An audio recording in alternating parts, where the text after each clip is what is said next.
Hi guys, welcome back to my YouTube channel that is Swapna's tutorial. So ನೀವೇನೇ ನನ್ನ ಚಾನಲ್ಗೆ subscribe ಆಗಿಲ್ಲ ಅಂದರೆ ಪ್ಲೀಸ್ ಸಬ್ಸ್ಕ್ರೈಬ್ ಆಗಿ, ವೀಡಿಯೋಸ್ನ ಲೈಕ್ ಮಾಡಿ, ಶೇರ್ ಮಾಡಿ, ಹಾಗೆ ಕಮೆಂಟ್ ಮಾಡಿ. ಸೊ ಇವತ್ತು ನಾನು ಮಾಡ್ತಿರೋ ಸಬ್ಜೆಕ್ಟ್ ಯಾವುದು ಅಂದರೆ first sem BCom financial accounting ಅನ್ನೋ ಒಂದು ಸಬ್ಜೆಕ್ಟ್ನ ಎಕ್ಸ್ಪ್ಲೈನ್ ಮಾಡ್ತಿದ್ದೀನಿ. ಸೊ ಇದರಲ್ಲಿ ಫೈರ್ ಇನ್ಶೂರೆನ್ಸ್ ಕ್ಲೈಮ್ ಅನ್ನೋ ಒಂದು ಲೆಸನ್ನ ಎಕ್ಸ್ಪ್ಲೈನ್ ಮಾಡ್ತಿದ್ದೀನಿ. ಓಕೆನಾ. ಸೊ ಇವಾಗ ಫೈರ್ ಇನ್ಶೂರೆನ್ಸ್ ಕ್ಲೈಮ್ ಅಂದರೆ ಏನು, ಫಸ್ಟ್ ಆಫ್ ಆಲ್ ಇನ್ಶೂರೆನ್ಸ್ ಅಂದರೆ ಏನು ಅಂತ ಹೇಳಿ ನಾನು ಫಸ್ಟ್ ತಿಳ್ಕೊಳ್ಳೋಣ. ಓಕೆನಾ. ಇನ್ಶೂರೆನ್ಸ್ನ ತಿಳ್ಕೊಂಡ್ಮೇಲೆ ನಾನು ಫೈರ್ ಇನ್ಶೂರೆನ್ಸ್ ಕ್ಲೈಮ್ ಅಂದರೆ ಏನು ಅಂತ ಹೇಳ್ತೀನಿ. ಫಸ್ಟ್ ಈ ಒಂದು ವೀಡಿಯೋದಲ್ಲಿ ನಾನು ಥಿಯರಿ ಪಾರ್ಟ್ನ ಎಕ್ಸ್ಪ್ಲೈನ್ ಮಾಡ್ತಿದ್ದೀನಿ. ಸೊ ನೆಕ್ಸ್ಟ್ ವೀಡಿಯೋದಿಂದ ನಾನು ಪ್ರಾಕ್ಟಿಕಲ್ನ ಸ್ಟಾರ್ಟ್ ಮಾಡ್ತಾ ಹೋಗ್ತೀನಿ. ಓಕೆನಾ. ಫಸ್ಟ್ ಆಫ್ ಆಲ್ ಇನ್ಶೂರೆನ್ಸ್ ಅಂದರೆ ಏನು ಅಂದರೆ an agreement by which a company undertaken to provide a guarantee of compensation for specified loss or damage. ಅಂದರೆ ಸೊ ಇಲ್ಲಿ ಕಂಪನಿ ಏನು ಮಾಡಿರ್ತಾರೆ ಅಂದರೆ ಒಂದು ಅಗ್ರಿಮೆಂಟ್ ಅನ್ನೋದನ್ನ ಕ್ರಿಯೇಟ್ ಮಾಡಿರ್ತಾರೆ. ಓಕೆನಾ. ಸೊ ಏನಕ್ಕೆ ಈ ಒಂದು ಅಗ್ರಿಮೆಂಟಿಂದ ಏನು ನೆಸೆಸರಿ ಇದೆ ಅಂದರೆ, ಸೊ ಕಂಪನಿ ಏನಾದರೂ ಒಂದು ಪ್ರಾಡಕ್ಟ್ನ ಪ್ರೊಡ್ಯೂಸ್ ಮಾಡಿರ್ತಾರೆ ಅಂದ್ಕೊಳ್ಳಿ. ಓಕೆನಾ. ಈ ಪ್ರಾಡಕ್ಟು ಅವ್ರಿಗೆ ಕಂಪನಿಯವ್ರಿಗೆ ಗೊತ್ತಿರಲ್ಲ. ಏನು ಅಂದರೆ ಅಕಸ್ಮಾತ್ ಏನಾದ್ರು ನ್ಯಾಚುರಲ್ ಕೆಲಾಮಿಟಸಿಂದನೋ ಅಥವಾ ಫೈರಿಂದನೋ ಟೆಫ್ಟಿಂದನೋ ಏನಾದರೂ ಆಯಿತು ಅಂದ್ಕೊಳ್ಳಿ ಪ್ರಾಡಕ್ಟ್ಸ್ಗೆ, ಆಗ ಪ್ರಾಡಕ್ಟ್ ಏನಾಗುತ್ತೆ, ಕಂಪ್ಲೀಟ್ ಲಾಸ್ ಆದರೆ ಈಗ ಇನ್ಶೂರೆನ್ಸ್ ಮಾಡಿಸಿಲ್ಲ ಅಂದರೆ ಏನಾಗುತ್ತೆ ಅಂದರೆ ಕಂಪನಿಯವ್ರಿಗೆ ಯಾರು ಕೂಡ ಪರಿಹಾರ ಕೊಡಲ್ಲ. ಓಕೆನಾ. ಸೊ ಇನ್ಶೂರೆನ್ಸ್ ಮಾಡಿಸೋದ್ರಿಂದ ಏನಾಗುತ್ತೆ ಅಂದರೆ ಏನಾದ್ರು ಲಾಸು ಅಥವಾ ಡ್ಯಾಮೇಜ್ ಆಯಿತು ಅಂದರೆ ಆವಾಗ ಒಂದು ಪರಿಹಾರ ನಿಧಿ ಅಂತ ಹೇಳಿ ಕೊಡ್ತಾರೆ. ಓಕೆನಾ. ಸೊ ಅದರಿಂದ ಏನಾಗುತ್ತೆ ಅಂದರೆ ಕಂಪನಿ ಅವ್ರಿಗಾಗಿರುವಂಥ ಒಂದು ಲಾಸ್ ಏನಿದೆ ಅದನ್ನು ಸ್ವಲ್ಪ ರಿಕವರ್ ಮಾಡ್ಕೋಬೋದು. ಅದೇ ರೀಸನ್ಗೆ ಈ ಇನ್ಶೂರೆನ್ಸ್ ಅನ್ನೋದು ಪ್ರತಿಯೊಂದು ಕಂಪನಿ ಕೂಡ ಮಾಡಿಸುತ್ತೆ. So first of all fire insurance ಅಂದರೆ ಏನು ಅಂದರೆ ಏನಾದ್ರು ಫೈರಿಂದ ಡ್ಯಾಮೇಜ್ ಆಯಿತು ಅಂದರೆ ಪ್ರಾಡಕ್ಟ್ಸು, ಸೊ ಆ ಒಂದು ರೀಸನ್ಗೆ ಫೈರಿಂದ ಡ್ಯಾಮೇಜ್ ಆಗಬಹುದು ಅನ್ನೋ ರೀಸನ್ಗೆ ಕಂಪನಿ ಏನು ಮಾಡ್ತಾರೆ ಅಂದರೆ ಫೈರ್ ಇನ್ಶೂರೆನ್ಸ್ನ ಮಾಡಿಸ್ತಾರೆ. ಸೊ ಫೈರ್ ಇನ್ಶೂರೆನ್ಸ್ನ ಮಾಡಿಸಿ ಅಕಸ್ಮಾತ್ ಫೈರಿಂದ ಏನಾದ್ರು ಲಾಸ್ ಆಗಿತ್ತು ಅಂದ್ಕೊಳ್ಳಿ. ಸೊ ಲಾಸ್ ಎಷ್ಟಾಗಿದೆ ಆ್ಯಂಡ್ ನಮ್ಗೆ ಎಷ್ಟು ಅಮೌಂಟ್ ಬರಬೇಕಾಗಿದೆ ಅನ್ನೋದೆಲ್ಲ ಕ್ಯಾಲ್ಕುಲೇಟ್ ಮಾಡಿ ಎಷ್ಟು ಕ್ಲೈಮ್ ಆಗಬೇಕು ಅಮೌಂಟ್ನ ಅನ್ನೋದನ್ನ ಕ್ಯಾಲ್ಕುಲೇಟ್ ಮಾಡಿದ್ರೆ ನಾವು ಫೈರ್ ಇನ್ಶೂರೆನ್ಸ್ ಕ್ಲೈಮಲ್ಲಿ ನಾವು ತಿಳಿತಾ ಹೋಗ್ತೀವಿ. ಓಕೆನಾ. ಸೊ ಇಲ್ಲಿ ಫೈರ್ ಇನ್ಶೂರೆನ್ಸ್ ಕ್ಲೈಮಲ್ಲಿ 2 ಪಾರ್ಟೀಸ್ ಅನ್ನೋದು ಬರ್ತಾರೆ. ಒಂದು ಇನ್ಶೂರ್ಡ್, ಇನ್ನೊಬ್ಬರು ಇನ್ಶೂರರ್ ಅಂತ ಹೇಳಿ 2 ಪಾರ್ಟೀಸ್ ಇರ್ತಾರೆ. ಓಕೆನಾ. ಸೊ ಇನ್ಶೂರ್ಡ್ ಅಂದರೆ ಏನು ಅಂದರೆ a person who gives a guarantee of compensation for loss or damage. So insured ಅಂದರೆ ಏನು ಅಂದರೆ ಇವಾಗ ಒಬ್ಬ ಪರ್ಸನ್, ಓಕೆನಾ, ಒಬ್ಬ ಪರ್ಸನ್ ಏನು ಗ್ಯಾರಂಟಿ ಕೊಡ್ತಾರೆ ಅಂದರೆ ಇನ್ಶೂರರ್ಗೆ ಏನಾರು ಲಾಸ್ ಆಯಿತು ಅಂದರೆ ನಾವು ಕಾಂಪನ್ಸೇಷನ್ ಕೊಡ್ತೀವಿ ಅಂತ ಗ್ಯಾರಂಟಿ ಕೊಡೋದನ್ನ ನಾವು ಇನ್ಶೂರ್ಡ್ ಅಂತ ಹೇಳಿ ಕರಿತೀವಿ.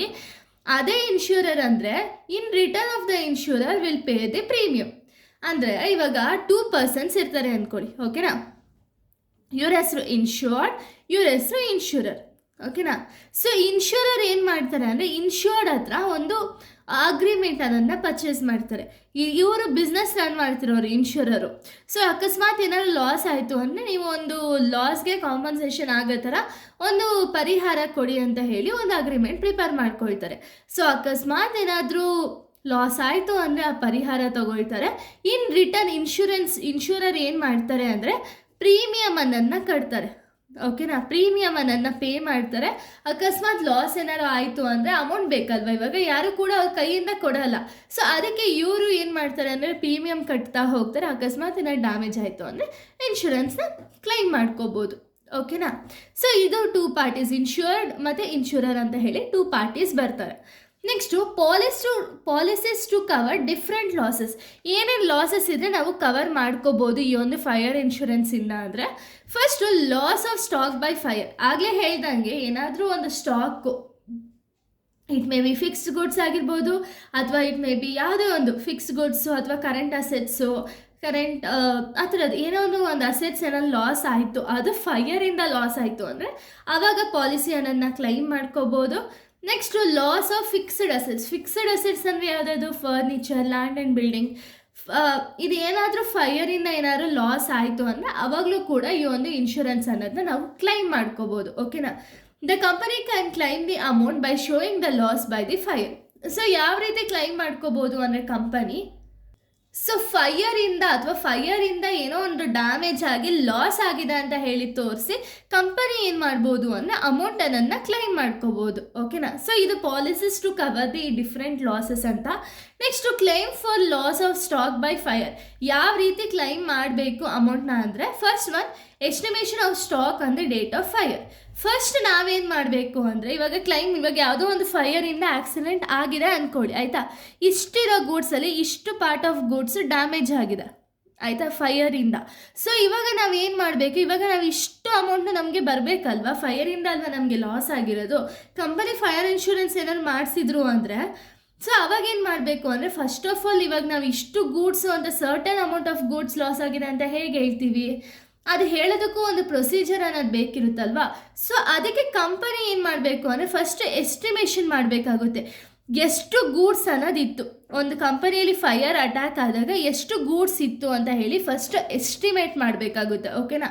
ನೆಕ್ಸ್ಟ್ ಏನು ಅಂದರೆ, ಸೊ ಎಸ್ಟಿಮೇಷನ್ ಎಲ್ಲ ಆದಮೇಲೆ ಓಕೆ ಇಷ್ಟು ಪರ್ಸೆಂಟೇಜ್ ಆಫ್ ಗೂಡ್ಸ್ ಡ್ಯಾಮೇಜ್ ಆಗಿದೆ ಅಂತ ಹೇಳಿ ನಾವು ತಿಳ್ಕೊಬೇಕು ಅಂದರೆ, ಫಸ್ಟ್ ಆಫ್ ಆಲ್ 3 ಸ್ಟೆಪ್ಸ್ನ ನಾವು ಫಾಲೋ ಅಪ್ ಮಾಡಲೇಬೇಕು.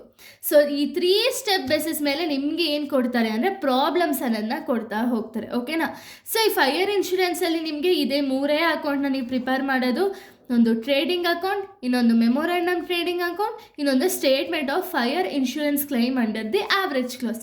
ಈ 3 ಸ್ಟೆಪ್ಸ್ನ ನೀವು ಮಾಡೋದು. ಓಕೆನಾ? ಸೊ ಈ 3 ಸ್ಟೆಪ್ಸ್ ಮಾಡೋದ್ರಿಂದ ಏನು ಬೆನಿಫಿಟ್ಟು ಅಂದರೆ, ಈ 3 ಸ್ಟೆಪ್ಸ್ ಮಾಡೋದ್ರಿಂದ ನಮಗೇನಾಗುತ್ತೆ ಅಂದರೆ, ಎಷ್ಟು ಗೂಡ್ಸು ಫೈರಿಂದ ಅಟ್ಯಾಕ್ ಆಗಿದೆ ಅಂದರೆ ಫೈರಿಂದ ಲಾಸ್ ಆಗಿದೆ ಅನ್ನೋದನ್ನ ನಾವು ತಿಳ್ಕೋಬೇಕು ಅಂದರೆ ಈ 3 ಸ್ಟೆಪ್ಸು ಕೂಡ ಮಾಡಲೇಬೇಕು ಕಂಪಲ್ಸರಿ. ಓಕೆನಾ? ಫಸ್ಟ್ ಆಫ್ ಆಲ್ ನೀವು ಪ್ರಿಪೇರ್ ದ ಟ್ರೇಡಿಂಗ್ ಅಕೌಂಟ್ ಯಾಕೆ ಮಾಡ್ತೀರಾ ಅಂದರೆ, ಗ್ರಾಸ್ ಪ್ರಾಫಿಟ್ ಅಂದರೆ over all profit of the firm ಎಷ್ಟಿದೆ ಅಂತ ಹೇಳಿ ತಿಳ್ಕೋಬೇಕು ಅನ್ನೋ ರೀಸನಿಂದ ಟ್ರೇಡಿಂಗ್ ಅಕೌಂಟ್ನ ಪ್ರಿಪೇರ್ ಮಾಡ್ಕೊಳ್ತೀರಾ. ಓಕೆನಾ? ನೆಕ್ಸ್ಟು ಮೆಮೊರಾಂಡಮ್ ಟ್ರೇಡಿಂಗ್ ಅಕೌಂಟ್ ಯಾಕೆ, to find out the closing account on the date of fire. So closing account ಏನಿದೆ, ಫೈರ್ ಅಟ್ಯಾಕ್ ಆದಾಗ ಪ್ರಿಮಿಸಿಸಲ್ಲಿ ಏನು ಕ್ಲೋಸಿಂಗ್ ಅಕೌಂಟ್ ಇದೆ ಅನ್ನೋದನ್ನ ತಿಳ್ಕೋಬೇಕು ಅಂದರೆ ಮೆಮೊರಾಂಡಮ್ ಟ್ರೇಡಿಂಗ್ ಅಕೌಂಟ್ನ ಪ್ರಿಪೇರ್ ಮಾಡ್ತೀವಿ, ಆಯಿತಾ? Next statement of fire insurance claim under the average clause. ಅಂದರೆ ಇಲ್ಲೇನಾಗುತ್ತೆ ಅಂದರೆ, ನಿಮಗೆ ಎಷ್ಟು ಸ್ಯಾಲ್ವೇಜ್ ಏನಾರು ಇದೆ, ಸ್ಯಾಲ್ವೇಜ್ ಅಂದರೆ ಯಾವ ಗೂಡ್ಸು ಫೈರಿಂದ ಏನೋ ಅಟ್ಯಾಕ್ ಆಗಿಲ್ಲ ಅನ್ನೋದನ್ನ ನಾವು ಸ್ಯಾಲ್ವೇಜ್ ಅಂತೀವಿ. ಓಕೆನಾ? ಸೊ ಈ ಸ್ಯಾಲ್ವೇಜ್ ಎಷ್ಟಿದೆ ಅಂತ ಹೇಳಿ ಮೈನಸ್ ಮಾಡಿ ನೀವು ಎಷ್ಟು ಅಮೌಂಟ್ನ ಕ್ಲೈಮ್ ಮಾಡಬೇಕು ಅಂತ ಹೇಳಿ ಈ ಒಂದು ಸ್ಟೆಪ್ ಅಂದರೆ ಲಾಸ್ಟ್ ಸ್ಟೆಪ್ಪಲ್ಲೇ ನಿಮಗೆ ಗೊತ್ತಾಗುತ್ತೆ. ಓಕೆನಾ?